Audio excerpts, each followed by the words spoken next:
Hello, I'm Candid Stanisci of CFL Talk. Welcome and thank you for being here and watching here the Spanglish World Network on Zingo TV channel 250. Please remember to download the Zingo TV app at the respective app stores for iOS and Android devices. While you download the app, make sure you rate and leave a comment. Both apps are absolutely free. Zingo TV is available on Google Chromecast, Amazon Fire TV sticks, Roku sticks, and also on all smart TVs 2016 forward. Don't forget to subscribe to Candid Stanisci 1030 on YouTube.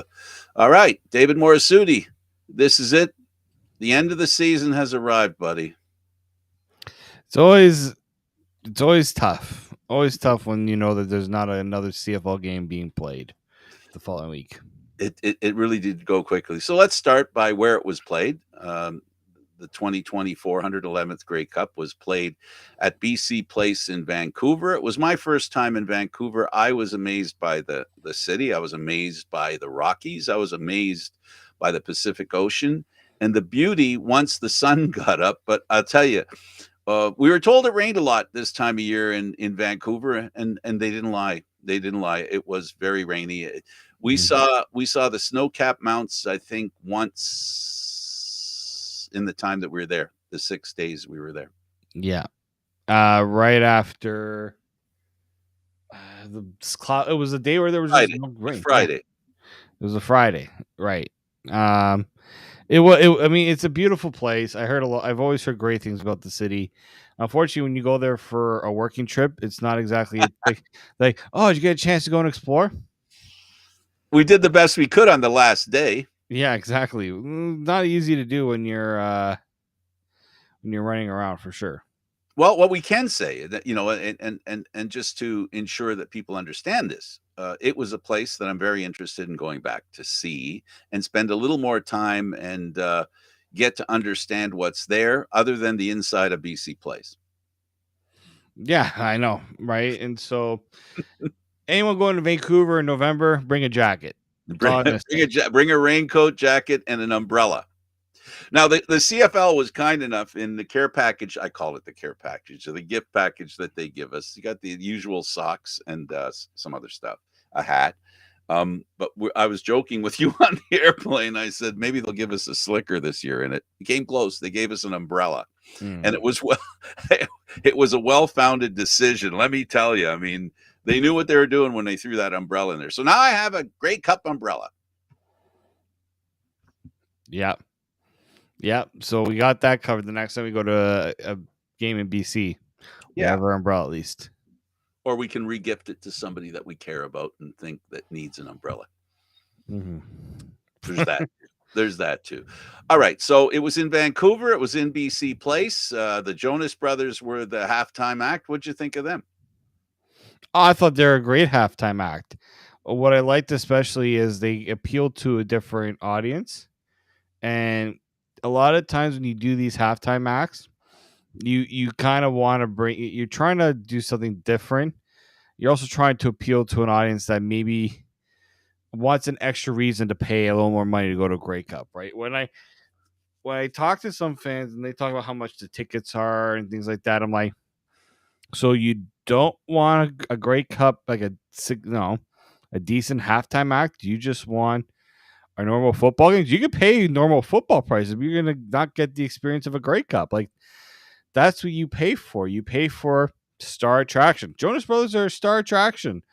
The number of media members that came to the press conference that they did, like, that too was just very important for the CFL to get an act like that, because last year's was good. Green Day was good. The year before that, they fell flat on their face with the halftime act. It just did not appeal to really anybody. So I give them credit. This is 2 years in a row. I felt like they've done a good job with the halftime show. Now, you might have noticed, folks, sneaking in on the screen, Griff Bourdignon. Griff is an NFL connoisseur and broadcaster, a podcaster, but he also does the Canadian Football League, and we consider him a friend. And we wished he could have come to the Grey Cup, but he had other things to do. But what he can offer to us is what it was like, and you came in perfect timing. We talked about the location, BC Place. We talked about the rain. We just started talking about the Jonas Brothers, and you can tell us from a television viewer perspective what it was like. We were in the stadium, and I was watching from the press box. I may not be be able to relay what it was like the whole game. Anyway, I've seen most of the game on the recording I have. But what was it like watching it on television? So before we get started with anything else, I just want to say I think I have appropriate shirt on today. Uh, What's Oh, that? very good. yeah, from the new Turf Traditions collection, I got this a toque and then a hoodie. But from a television perspective, the halftime show was, and I say this too because we have Thanksgiving in the NFL coming up next week. The halftime shows are made for television. They're not made for the people that are in the stadium because they know that I've also heard reports too from Vancouver that there was girls who attended the game just to see the Jonas Brothers. Kind of like how when when he brought in 50 Cent earlier this year, the stadium was half empty by halftime. But it's just the matter of it. Because I saw it was some people complaining on the stadium that like, oh, we can't see, we can't do any of this. But from a television perspective, I give all props to TSN. They put on a great production. Rod Smith and Glenn Suter in the booth were really good as well. But from like even the game itself, from an overall television perspective, it was great as well. Um, One thing also got to give props to is Matthew Shinetti and Claire Hanna, who after the game, it was just boom, boom, boom, boom, boom, boom, boom, getting all the interviews with various Argonaut players. And then they, because for the game, just for context, it was Matthew was following the Argonauts and Claire was with the Bombers. So just the fact they got them all there and very composed and everything like that. The television production aspect of the CFL has really been good with TSN CTV, and that's the other thing now too with it being on CTV. It's so great. But from a television standpoint, I don't have any complaints because that was the first not true game I watched on TV this year, but it was just interesting because obviously last year I was in Hamilton with you guys, and this year being at home, it was two different perspectives. So, and also, I'd like to know, just if I will go back a little bit. The other thing was that the Jonas Brothers, as we said, Prince Harry reminded us of the Invictus Games. Yes. He was there as well, so there's a little bit of promotion within BC because BC is hosting the Invictus. Vancouver's hosting the Invictus Games as well. That's for, you know, something I care about as a member of a legion. Those are a lot of them are veterans who basically are amputees and other injuries that they received, an opportunity for them to take part in sports. I think that's awesome too. Good for Prince Harry and good for the Invictus Games. And it's something that Canadians are we're initiators of that event. So good for them. Yeah, it's I've the Invictus Games. They were in Toronto in I think 19. 2017. I was covering it when I was in school. It's an incredible, you know what? It's an incredible week. I think it's a week long, but it's an incredible event. It is. Uh, you know, people whose lives have changed for situations beyond their control, and these games give them a chance to have a little bit of glory in their life too, like competing. I remember just going to the weightlifting and like incredible feats of athleticism for that. And wheelchair tennis was another one I did. I went to check out the archery. Like there's just some great events. It's like hosting the the Olympics. It Uh, is. in a lot of ways, it's gonna be it's gonna be great. BC's gonna be great for it, and having someone with Prince Harry's notoriety behind it also helps too. Just to ensure that we have all the information. It carries on from February 8th to the 16th in 2025. It follows the Olympics in that same window, that same Winter Olympics window. And this year they're going to have some Winter Olympics events as well, which is a little bit of a change. So it's really great that that's going on. Uh, we're here to talk about football, so we'll go to that. I guess we can start by second guessing ourselves. We did it on your show, Griff. Yep. About how this game would go. It pretty much. This sounds terrible. It sounds like I'm patting ourselves on the back. But in a way, we talked about the lack of predictability in the game, that it wouldn't be predictable. And in fact, the opposite became true as far as the template for winning is concerned. The template that I think we all agreed on, and Yep. David, you went to extremes writing about it and letting your people know what you thought.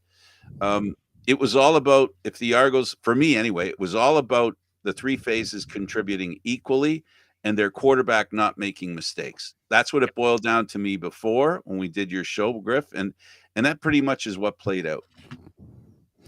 You needed this game to be for the Argos to win this game. It couldn't rely on one person being the hero. It's not the way this team does it. It's about contributions from all around.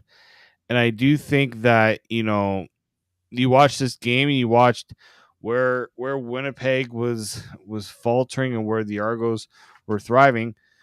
Winnipeg put the ball in Zach Claros' hands and told him to go and win the game, even when he couldn't even throw it with his hand, with his finger cut the way it was. They didn't rely on Brady Oliveira like they were the whole year. Their defense was getting jobs done, but their special teams were lacking, right? And that was a problem all year for a special teams centric coach like Michael Shea was, when considering his background. The special teams didn't really do anything to push, to give Winnipeg an edge. They kind of conceded that the Argos were going to beat them on special teams.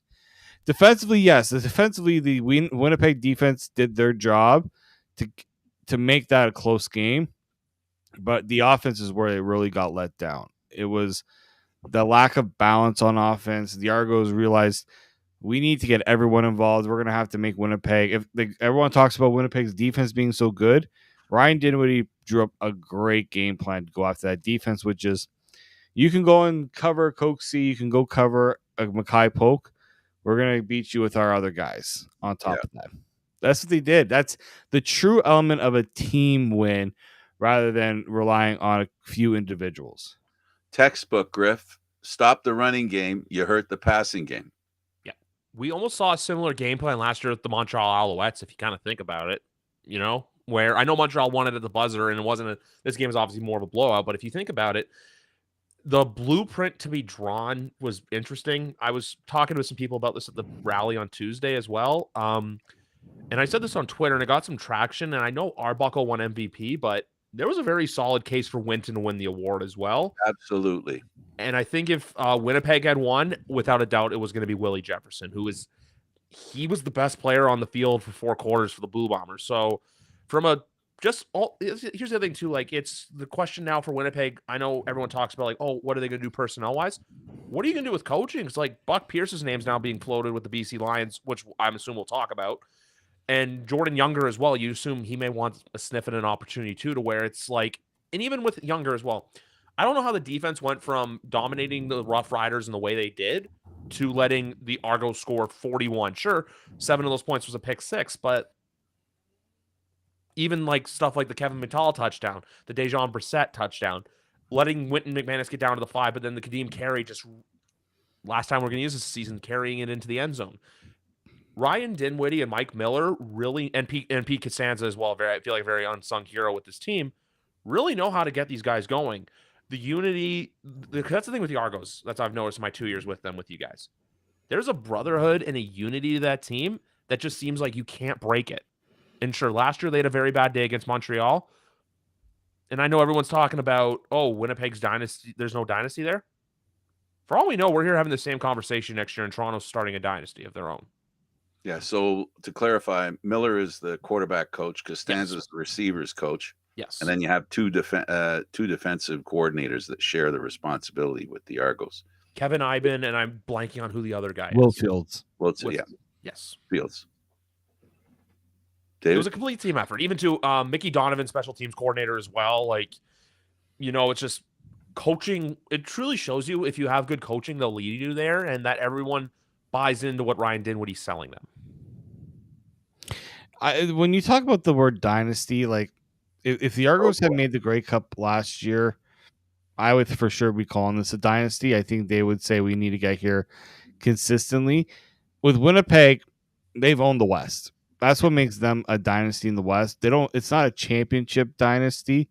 It's almost like the Buffalo Bills dynasty, where just no one was beating them and they were getting to the game, but then they were losing, right?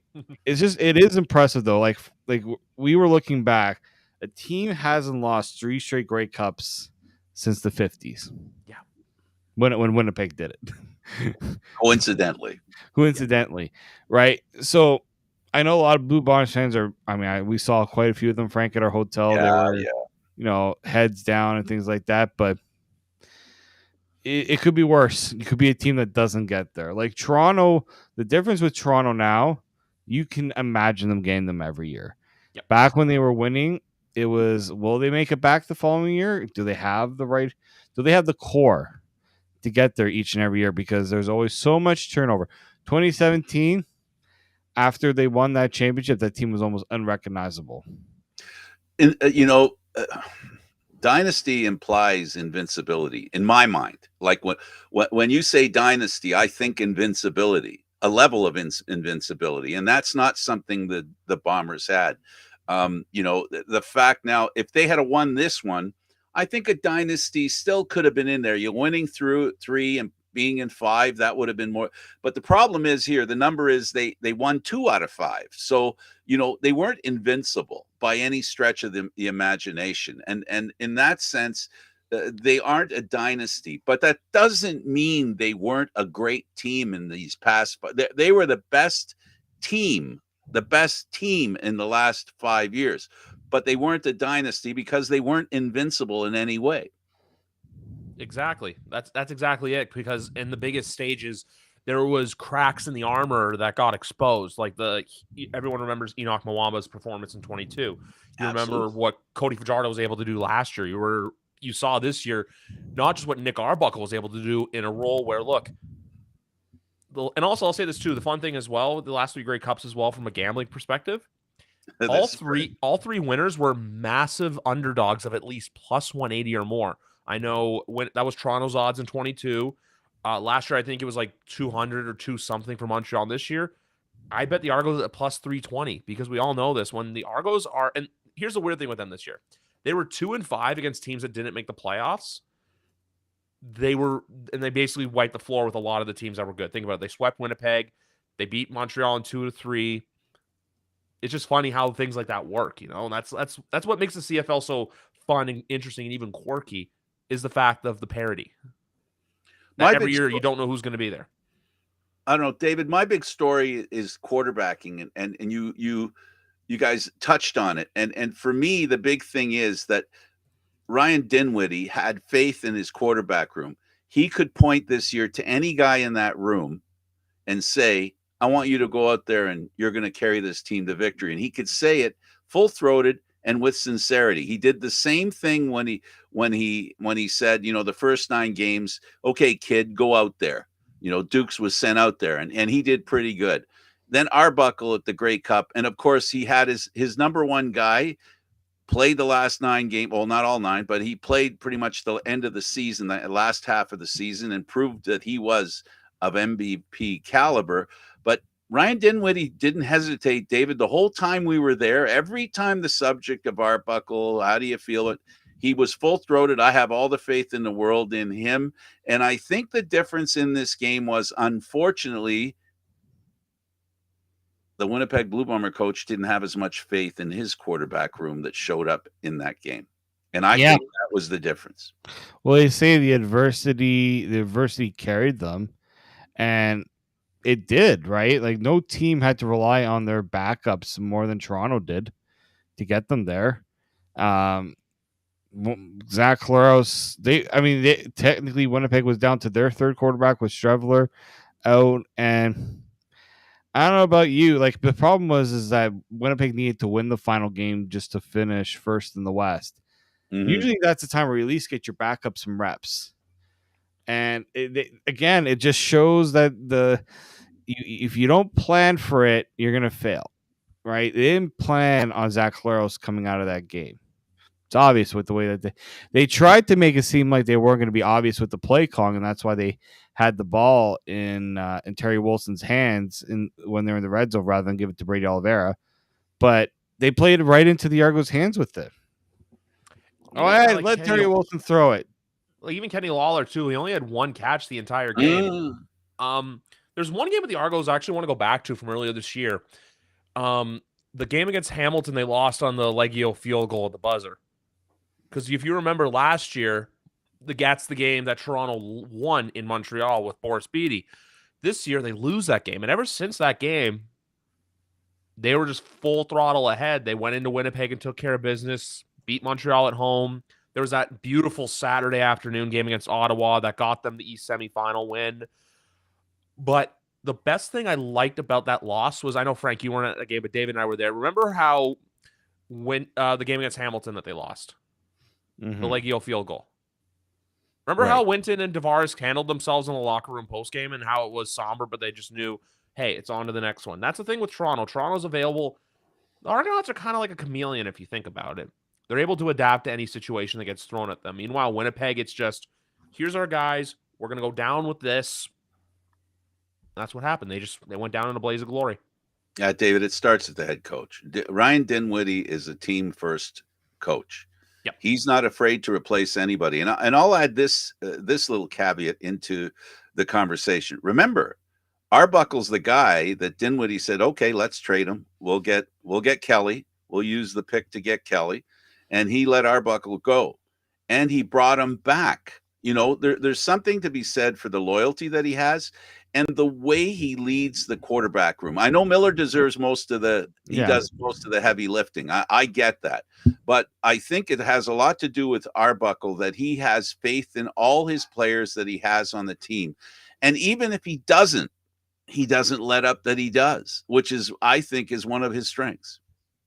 Well, the thing is Dinwiddie puts in an amazing amount of effort in preparing. Right? We heard Pinball talk about it at the parade, right?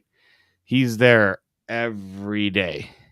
I know that he spends a lot of time, and there was a point in time where you wondered if that was gonna get to him, right? Putting in so much time and being in the office so much, eventually it starts to wear on a coach. But he,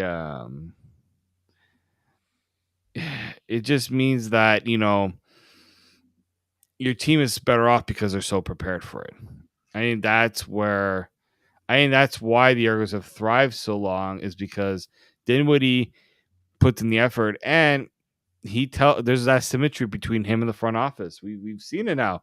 I mean, more so than we've really come to understand it before, how much he plays into the players that are brought in. We were reminded by Pinball that during the pandemic, when the season was eliminated, Ryan Dinwiddie still went into the office every day. And when I spoke to him about at that time, mask and all, I asked him, so what do you do then if you're going in there? He goes, I'm watching the NFL games, seeing if I could pick anything up.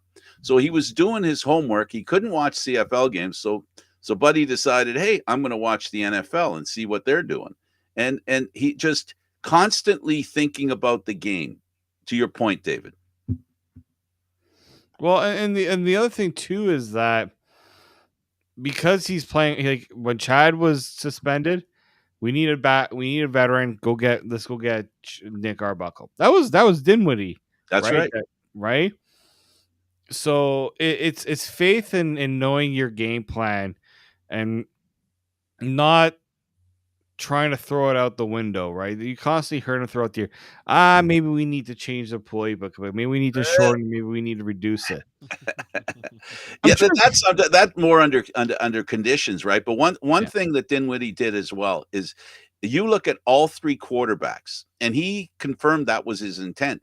He has three quarterbacks that he can coach almost exactly the same way, and he expects almost exactly the same thing from them. Now, admittedly, Arbuckle's not fleet of foot like the other two quarterbacks, but the mentality required to execute the game that Dinwiddie likes to execute, all three understand what it is. Miller develops them and makes sure they understand what they're going to do, and they make it easy to make those quarterbacks interchangeable. Again, I repeat, that's the weakness that Winnipeg had. They didn't have enough faith in their third guy like Toronto did. I don't even know. Like the third guy was Arbuckle, and they brought him into the Grey Cup, right? Because I think it's fair to assume that the guy that took over when Kelly couldn't come back, Dukes, was their number two guy at that point. Yeah, I believe so too. I just think that the way Dukes played throughout, because he had a good start to the season, but then July came and he kind of hit a wall to where that's where it's kind of like Is the trust really there? Is it there? I'm interested to see what happens next year if Nick wants to come back or if there's a team out there. Because I think about it, between what's going on in Montreal, the Vernon Adams presuming trade coming soon, it's gonna be interesting to see what happens. Because if Arbuckle leaves, I think there's a chance we get the same quarterback room that was here in 2023, where you have Kelly at 1, Dukes 2, and then Scott's the 3rd. David, if Kelly doesn't leave, Arbuckle's not staying. I don't think both of them can be in the same under the same contract agreement, right? Cap. Like for next year or for this year? Next year. This year just went by, right? You It think all they can depends. financially bring them both in? I mean, Kelly would I have to think take a so. heck of a haircut. But I don't think Nick Arbuckle is going to be looking to make that much money either if he knows he's a backup. Like Dinwiddie, when he was talking about it, he's talking as a guy who, yeah, he'll get backup money, but like 1B money, like almost like if you like, let's say Calgary were to go and offer him a deal. That's in the fact that PJ Walker's is there, but he's not. They need someone else to compete with him. Yeah. It's almost like Matthew Schultz. Like Nick Arbuckle is Matthew Schultz right now. He can start some games, but to have him be the full out starting quarterback, unlikely. So You don't think the fact that he won the Grey Cup means anything? It means something, but Cup? we've seen players come in and play in a Grey Cup. They go and they get the big deal, and then it's not the same. But like the reason why I think that too is he likes the situation in Toronto, and he's probably thinking a team might offer me the money, but will the situation be right for me? So I think it's going to be money that will make that decision. That's I think ultimately. Griff, go ahead. Sorry. I was going to say too, the little nugget I think that's very important on this as well is Dinwiddie publicly saying he's got a spot on my coaching staff whenever he decides to hang his cleats up as well. So that's something that he may keep in mind throughout this process. You know, hey, I can still be a backup, mentor the young guys, get those reps in, you know, because here's the other thing too. We don't know if Chad's going to be ready by not. Well, they say he's going to be ready. They say he's going to be ready, but you don't know if, like, you know, physically, mentally be able to get onto a football field. So I'm just saying that just because, you know, we don't, I think we'll get a clearer answer probably in the new year, but there's that chance there that, hey, you may be required to play a couple games or even still learn, like I said earlier, work with the guys in practice, but then also too, get that like coaching experience, like maybe work with like Mike Miller to be like, hey, how do you view the quarterback from a coach's point of view, you know? I think also there could be a repeat of last year. You know, he was looking for a job in February, contemplating whether he was going to retire or whether he wanted to be a coach. I think he'll get signed early or late, anywhere from early to late. And if a team offers him enough money, and we know that Dinwiddie's not a vindictive person. He had Arbuckle, he sent Arbuckle away and then brought him back. So, you know, we know that Arbuckle's he's not gonna piss off Dinwiddie by signing somewhere else. No. You know, he's not Dinwiddie's not that kind of guy. He'll take him as a coach after his career's over. He goes somewhere else and goes, you know what? I won a Grey Cup. You know, that makes it a lot easier to retire, having won the Grey Cup. You know how many players wish they could win a Grey Cup before they retire? That's that's you know, on top. That's the number one thing on the bucket list in your football career: winning a championship. Well, only that he winning the MVP too. He can ride that pretty good too. Yeah, and you think also about, you know, his age, right? 31. There's still years left in him. Oh, absolutely. At least 7. People were wondering if he was going to retire this year, and he's like, I couldn't fathom the idea of retiring because I still believed I had football in me. It's just I needed a team to see that. Well, they're all watching it now. I mean, the question is, and it's always the same question, guys, for the quarterbacks that haven't won a Grey Cup, the great quarterbacks that haven't won a Grey Cup, it always hangs at, can they win a Grey Cup? That's the major question, right? We know, can he be a good quarterback? Yeah, there's tons. There's a few. Can they be a great quarterback? Yeah, there's a whole bunch. But the exclusive group of quarterbacks that win a Grey Cup, that's a little more exclusive. something that like Cody Fajardo was going after for a while, something now that Absolutely. Perfect example, Griff. yeah, and something that now Vernon Adams and Trevor Harris are trying to get to as well. Right. They're on the other side of the equation there. I mean, Is yeah. sorry to cut you off. I just want to say one more thing with Arbuckle. Is Ottawa a potential destination for him?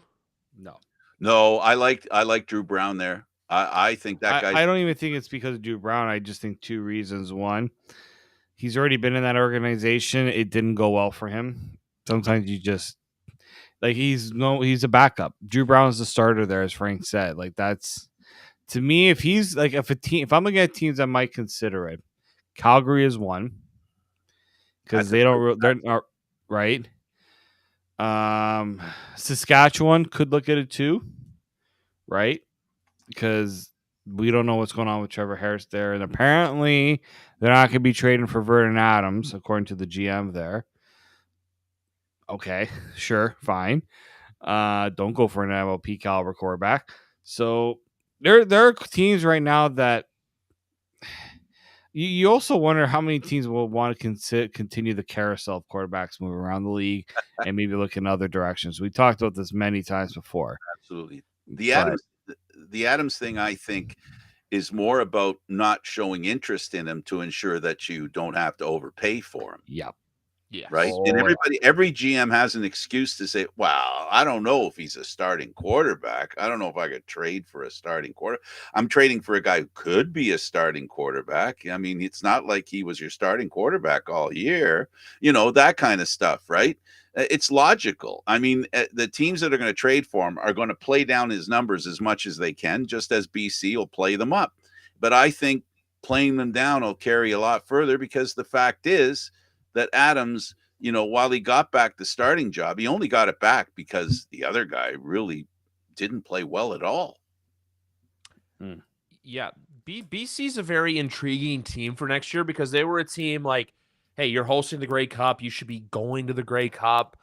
They had such a roller coaster start to the year. Absolutely.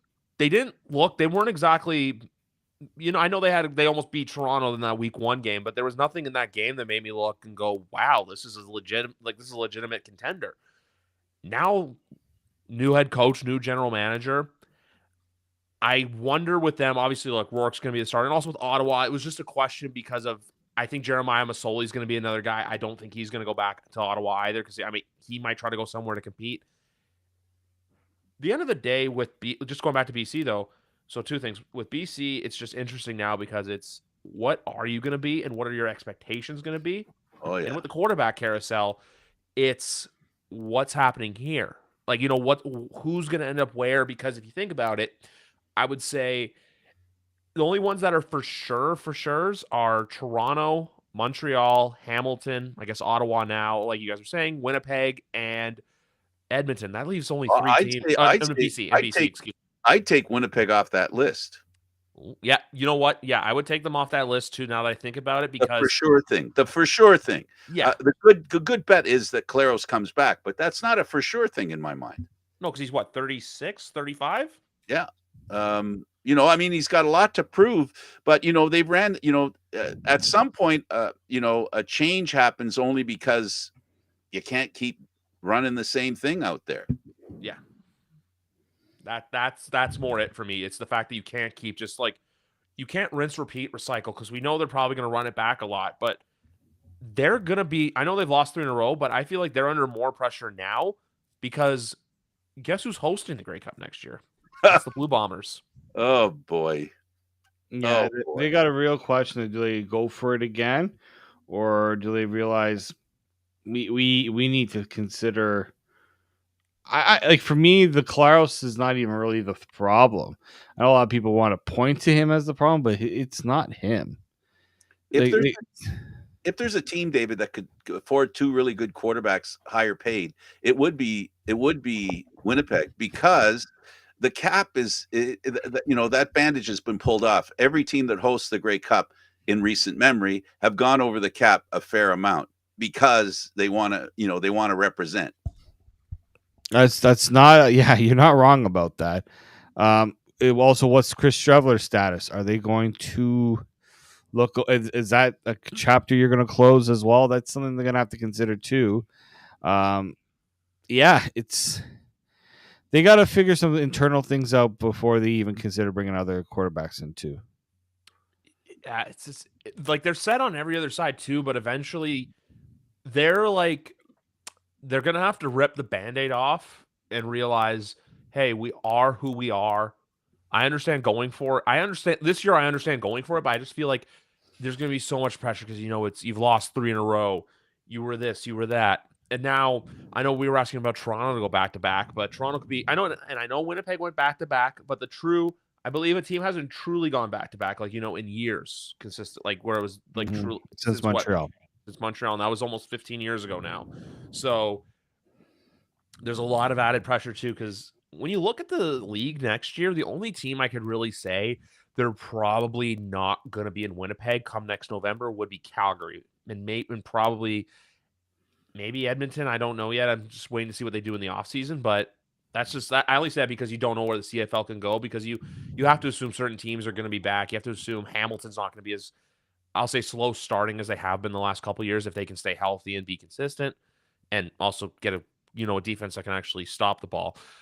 So there's so many questions to be answered, and we just are at the bottom of it. It's just this offseason's an onion. We're gonna have to peel off a lot of layers until we find out, okay, what are these teams going to be, and what are the true expectations we should be putting on them for 2025? Let me ask the both of you. Campbell's free now. I mean, there's a opening in Edmonton for a head coach. It seems likely. I would say he is the top candidate for that job. I think it's pretty much up to him whether he wants to go there or not. I think he's going to basically tell them either, yes, I'll take the job and be the coach, or no, thanks. Well, the GM's already there. Yeah. Right. And so the GM position isn't he was working on being a GM in BC, much like a few other coaches, GMs. And I know in this group, we think it's a bad idea to have the same person be both positions, even though the cap kind of forces you to contemplate it, right? Yep. Oh, for sure. I also just think that when you look at teams, right, in terms of the we talked to Ryan Dinwiddie about the prospect of being a GM and a coach. He says he wouldn't be able to do both. Right now, you look at who's there, who is back in Edmonton. Ed Hervey. Who has Ed Hervey worked with in the past? Right, I know that it was Chris Jones, I believe, was the coach when he won in 2015. But like I don't think Rick Campbell would be out of the realm of possibility to go there. Like I think if they can, that vice president thing that some GMs do, the vice president and then give away a little bit of the GM power. I think they would give Rick Campbell a little bit of they would give him a bit of a role, but I don't think would it be like AGM? Could possibly be. I think it's very possible. But I'm trying to remember. I don't think so. I don't think Hervey and Ed Hervey and Rick Campbell ever worked together. But if you wanted, the thing that Edmonton's got to figure out is just get back to respectability, right? This is a franchise that needs, but if they bring in those guys, maybe that's obviously going to be a step in the right direction, but it's going to take more than just a coach and a GM, right? There's going to be a lot of work to do. It'd be interesting to see how they view the rest of the roster too, right? If Rick Campbell does these interviews, what do you think about Trey Ford? What do you think about Javon Leake? Well, I think Javon Leake. I think if you're your team, you're keeping Javon Leake. Like he is, like they've got pieces on the roster. How much can we salvage from what's already here instead of having a brand, totally build new? Don't forget, they're in the business of trying to sell hope, right? Because that's what Edmonton lacks the most, right? Is sincere hope, and I think bringing Campbell in, he's a I think he's a sellable thing. His success in Ottawa that brought him to BC. He's had a bit of success in BC. Is there a head coach? Are they going to go with old versions of new coaches, old versions of new coaches, or new coaches who are old versions? I don't know. Recycled coaches. Are they going to go with that? Or are they going to go with the trend that we've seen recently, where we've seen head coaches with very little experience as head coaches, not just coaching, but winning Grey Cups? And ultimately, that's what Edmonton wants, right? That's what the organization wants. That's what the fans want. And ultimately, that is the only answer and the only hope that they're hoping, right? They're not just hoping for respectability. They also have I think the third longest drought right now. Next year will be 10 years since they last won with Mike Riley. So if next year with Edmonton, if they can have a season where they go 9-9, 8-8 and 10 and 8. 10 and 8, somewhere in that range, they basically need to be this year's Ottawa Red Blacks. Win some games you're not supposed to, commend a lot of respect, and then 2026 is the year where you say, hey, our rivals down south are hosting the Grey Cup. Wouldn't it be fun to get there? I'm not trying to say Ottawa is going to be the team in 2025. I'm just saying for Edmonton, and also the fact too that they're trying to host a Grey Cup. That's the other wrinkle to this as well. If you're trying to host it, you don't want to put a bad product on the field. No, you want to have your team be the one that gets to the game. That's, again, hope that you can represent while the cup is in your town. Give the fans that sense of optimism. David? Yeah, well, for Edmonton, you can only go upwards. Like I think they needed to part ways with Chris Jones. They needed to do that. They're gonna have to make this. Ed Hervey's gonna have to figure out if any of the guys that are there right now are worth keeping around. He's looking at this. He probably knows a lot about Edmonton. Sometimes you prefer to get the things done earlier, but obviously Ed Hervey wasn't available until now. I think he should never have left in the first place. Let's also put that out there too. Like, I don't know why. Well, there was some things that he did. There was some bad press that he received. Yeah. He left because some stuff went bad, and unfortunately, organizations have to make a stand sometimes. Yeah. Sometimes they don't. Sometimes they make a stand when they shouldn't. In his case, he's back, and he gets a restart, and good for him. Yeah, no, I think it's they're in the right track. It's just someone's eventually gonna have to knock off Winnipeg. I thought BC was gonna do it this year. I thought maybe Saskatchewan could do it this year. And that's the problem there right now in the West. It's so tough. In the East, it's tough too, don't get me wrong. In the West, it's that much tougher when you have that extra team to really push for it, right? In the East, we're talking about Toronto, Montreal, and then whoever between Ottawa and Hamilton, right? This year, most years. Let's be clear about something, Griff. The running game is better in the real cold. I don't want to start getting into the minutia here, but I'm gonna lay it out anyway. Brady Oliveira would play better in a game in Calgary or in Edmonton than he will in a place like Toronto, Ottawa, Montreal, or you know what I mean? Because the running game has a bigger advantage when it's cold, because you're more prone to go with the running game as opposed to passing. Look what he did in the West Final. That's just perfect example. I think he had like 120 yards or something like that. He was just you were not stopping him in that game. He was just on a mission. He wanted to go out there and show to everyone, hey, I'm running. I am running right to Vancouver. And then unfortunately it didn't get done. But the one thing too, I think we talked about this on my show, is if you look at all the Final Four teams, all of them had a running back you could depend on and call upon when it came time to it. And we saw and I know two people in the Grey Cup were like saying Toronto's got to have three running backs, but at the end of the day, it all goes through Kadeem Carey. But again, the attitude that the Argos have under Ryan Dinwiddie is they don't mind spreading things out, giving everybody a chance. Who did Winnipeg go to in that game other than Oliveira? Ontario Wilson. And how often did they go to him? They went to him more than Kenny Lawler in the Grey Cup. Kenny Lawler had one catch. I meant the running part. I agree with I'm talking about running the ball. I, The whole point is that one thing I got to say again, I'll repeat, is about the way you allow every player or as many as you can to be involved that are on the bench and on the sideline. The Argos do that. And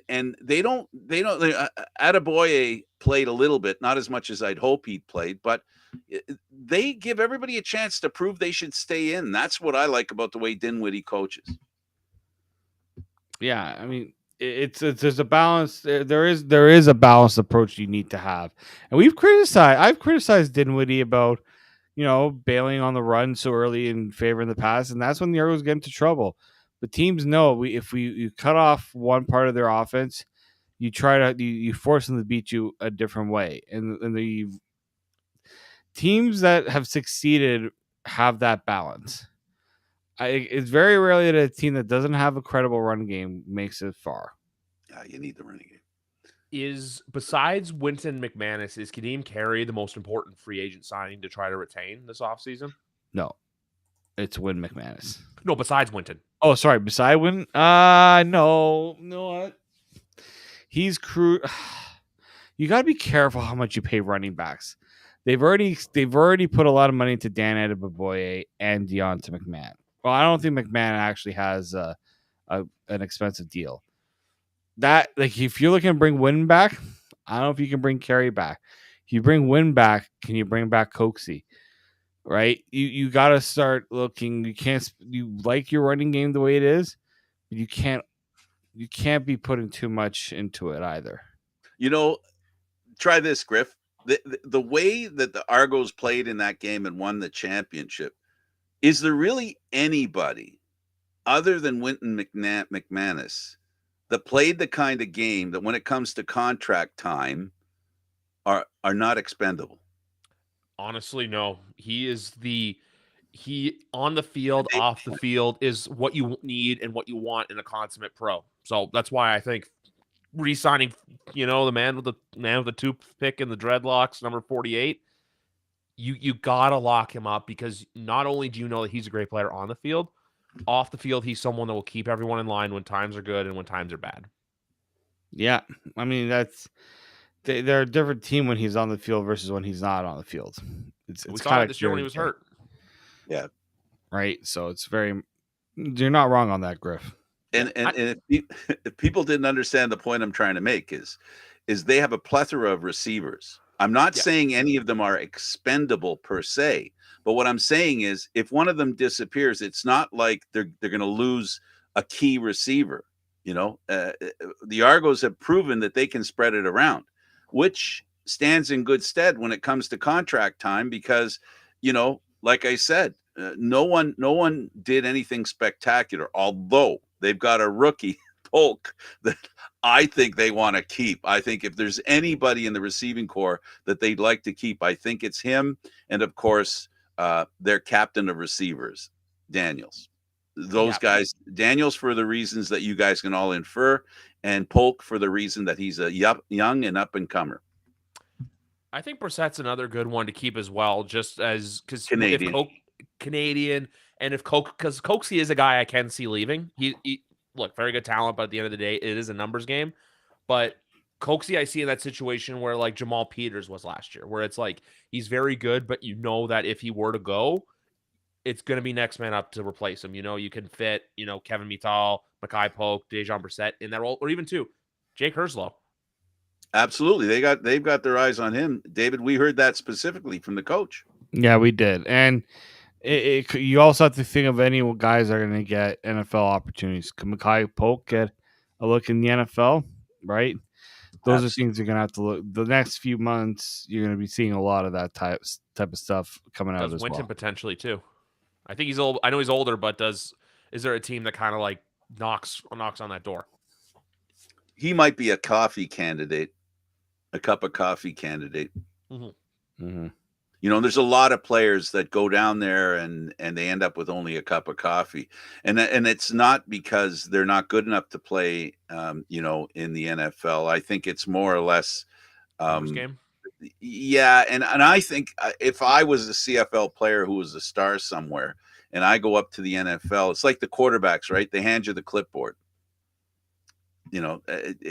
Some people just want to play. That some players just want to play, and I happen to think that when it comes to players that are older, a little more experienced, they might get a contract for a year or two, but that's about it. You know what I mean? And they make that decision: do I want to fight for that 1 or 2 year contract and not have fun? At the end of my career, I don't know. I'm not a football player. I wouldn't know for sure. I'm just inferring, I guess. Yeah. No, I completely understand. No, for sure. You got a topic you want to go with, David? I give you the floor. No, I think we're getting the hook right now. We're gonna get the hook any second, that's for sure. So the game, if you looked at the game itself as sort of a projection to next year, this is the question I have. What we heard from the Argos, every player, every coach that spoke, Pinball Clemens, the ownership, the boss of the MLSC, they all had one common theme.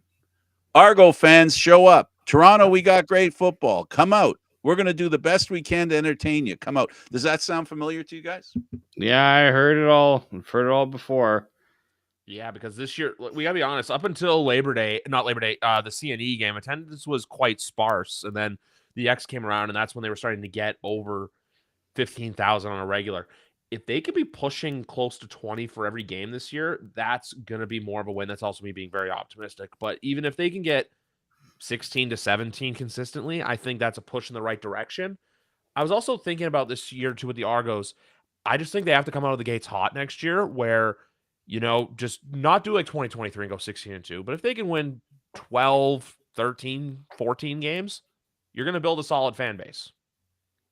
And not start their year with their face of the organization in a kettle of hot soup, right?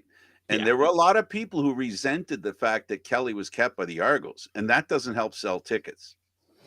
There's a lot of I've even been seeing people online basically, there's some people that were just being really rude and saying like what happened in Montreal was karma for what you did in the offseason. And then there was everyone saying like, remember, like when after Toronto won, there was Winnipeg fans really going like, remember Toronto still keeps employed a man who did this, and people who covered it up, where it's just like, look, he learned from his mistakes. You got to move on from it, but you got to know too, you're on thin ice, and just keep a positive image to attract fans.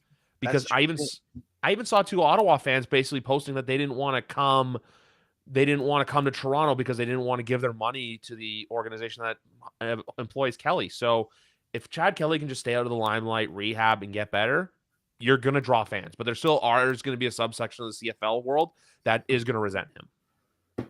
David, give you the closing comment. Yeah, they got to find a way to get the fan base more engage a different fans that have not been going to games. They got to find a way. There's people paid a lot more money than us. They'll have to figure that out. But at least Keith Pelly is going to push for it. So he's got the passion for it.